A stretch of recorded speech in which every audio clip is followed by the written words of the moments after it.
The recipe for making this delicious delicacy requires accurate measurements of the ingredients. Scales must be available, and I have indicated the ideal proportions below. First, prepare all the ingredients. Divide the protein into 2 equal parts of 50 grams. Sift powdered sugar and almond flour. Mix it up. Bring the water and sugar to a boil. At this point, you can add a dye. Be sure to measure the temperature of the mixture. When it reaches 90 C, start whipping 1 portion of protein with powdered sugar. Continue to warm the mixture. When the protein is whipped to a strong, stable foam, without ceasing to whisk, pour in the sugar syrup.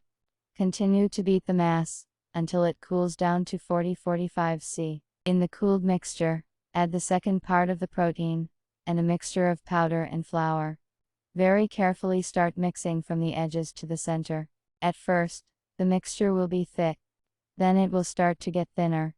As soon as it starts to drain from the shoulder blade, stop interfering. Using a pastry bag, place round cookies of the same size on a baking sheet. Leave them on the table for 30-40 minutes. They should be weathered and, if you touch them with your finger, they will spring a little. Here they should be put in the oven, at 150-160 C for 10-20 minutes. Here, already navigate by your oven. About 10 minutes after the start of baking, try to lift the liver a little with a knife to check readiness.